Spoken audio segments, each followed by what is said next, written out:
Hello guys and welcome back to law Chakra. तो दोस्तों, new Delhi assembly constituency एक बार फिर हेडलाइंस में हाई है और इलेक्शंस के माहौल में खबरें काफी गर्म हो रही है। और इस बार वजह है कुछ बड़ी कंट्रोवर्सीज। एक तरफ है हाई प्रोफाइल कंटेस्टेंट्स की टक्कर और दूसरी तरफ है आम आदमी पार्टी की एक बड़ी चिंता। उनका ये आरोप कि लार्ज स्केल पर वोटर्स के नाम डिलीट और ऐड किए जा रहे हैं। पर दोस्तों, न्यू दिल्ली सिर्फ एक पॉलिटिकल बैटलफील्ड नहीं बल्कि जुडिशियल डेवलपमेंट्स का भी सेंटर बन गया है, जब इलेक्शन से जुड़े मामले सुप्रीम कोर्ट से लेकर दिल्ली हाई कोर्ट तक के चक्कर काट रहे हैं। और सीएजी रिपोर्ट का मसला भी इसी में फंसा हुआ है। क्या है ये केसेस और कैसे एक बार फिर आम आदमी पार्टी टारगेट हुई है, चलिए समझने की कोशिश करते हैं।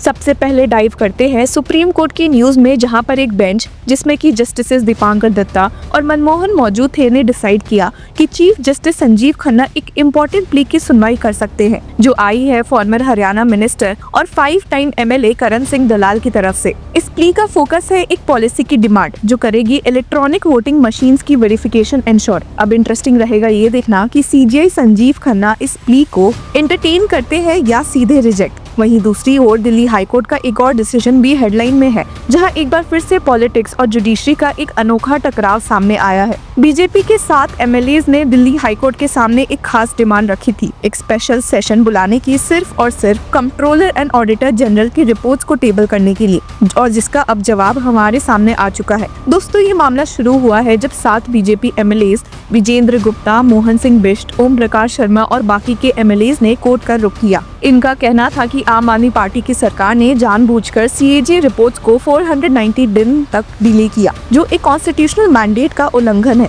ये रिपोर्ट्स कब के रेडी थे, लेकिन अब तक असेंबली में नहीं रखे गए। बीजेपी का ये भी कहना था कि ये रिपोर्ट्स पब्लिक स्क्रूटनी के लिए बहुत जरूरी है और इसीलिए एक स्पेशल असेंबली सेशन बुलाना चाहिए। अब बात आती है हाईकोर्ट के फैसले की। जस्टिस सचिन दत्त की बेंच ने कहा, हम ये प्ली एक्सेप्ट नहीं करते। Court is not inclined to accept the petition for summoning a special session for laying the reports. मतलब आसान शब्दों में उन्होंने बीजेपी एमएलएज की प्ली को रिजेक्ट कर दिया। अब जो बात आम आदमी पार्टी के लिए खुशी की बात होती, वहीं जस्टिस दत्ता ने माना कि दिल्ली गवर्नमेंट ने काफी डिले किया है सीएजी रिपोर्ट्स को असेंबली में रखने में, लगभग 490 दिन का। दिल्ली गवर्नमेंट को शार्पली क्रिटिसाइज करते हुए कोर्ट ने ऐड किया कि laying of CAG reports is a mandatory constitutional imperative and there was an inordinate delay on the part of Delhi government for forwarding the CAG reports to the speaker. पर court ने ये भी कहा कि एक स्पेशल सेशन बुलाना court का काम नहीं है। सिंपल शब्दों में जो कॉन्स्टिट्यूशनल प्रोसेस है वही फॉलो होगा। इस हियरिंग के दौरान बीजेपी एमएलएज के lawyer senior advocate Mahesh Jethmalani ने आर्टिकल 149 और आर्टिकल 150 का जिक्र किया। उनका कहना था कि सीएजी रिपोर्ट्स टेबल करना पार्लियामेंट्री डेमोक्रेसी का एक बेसिक फीचर है।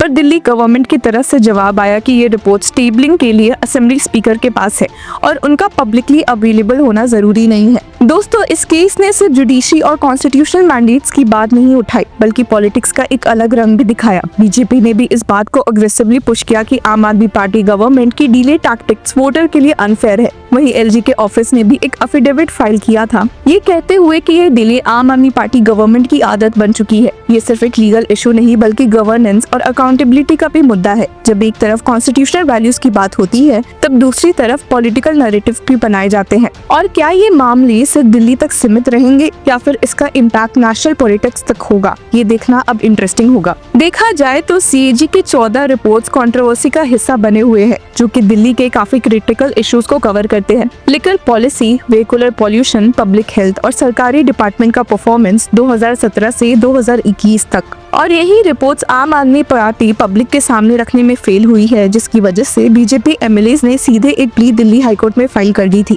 अब बीजेपी का कहना था कि रिपोर्ट्स को पब्लिक डोमेन में लाना ट्रांसपेरेंसी के लिए जरूरी है, जबकि सीएम आतिशी पर ये आरोप लगाए जा रहे हैं कि वो डेलिब्रेटली रिपोर्ट्स को होल्ड कर रही है। ये इल्जाम एलजी बीके सक्सेना ने भी लगाया जब इस केस की हियरिंग जस्टिस संजीव नरूला के सामने हो रही थी। एलजी की तरफ से फाइल की गई एडिशनल एफिडेविट में कहा गया कि फाइनेंस मिनिस्टर, जो कि दिल्ली की चीफ मिनिस्टर भी है, ने इस मैटर में अनजस्टिफाइड डिले किया है, जिससे असेंबली और आम जनता को सरकार के एग्जीक्यूटिव एक्शंस को स्क्रूटिनाइज करने का हक नहीं मिल पा रहा। और लास्ट हियरिंग पर भी दिल्ली हाईकोर्ट के एक सिंगल जज बेंच जस्टिस सचिन दत्ता ने आम आदमी पार्टी गवर्नमेंट को क्रिटिसाइज करते हुए कहा था कि उन्होंने इंटेंशनली सीएजी रिपोर्ट के रिलेटेड एक्शंस को डिले किया है और इस डिले की वजह से असेंबली सेशंस भी नहीं हो पाया। दिल्ली हाईकोर्ट ने आम आदमी पार्टी सरकार को फटकारते हुए ये बोला था कि आप लोग इतना टाइम क्यों लगा रहे हो, आपको ये रिपोर्ट स्पीकर के पास जल्दी भेजना चाहिए चाहिए था और असेंबली में डिस्कशन स्टार्ट करना चाहिए था, जिसके साथ ही कोर्ट ने ये भी ऐड किया था कि ये सब देखकर आपके इंटेंशंस पे डाउट हो रहा है।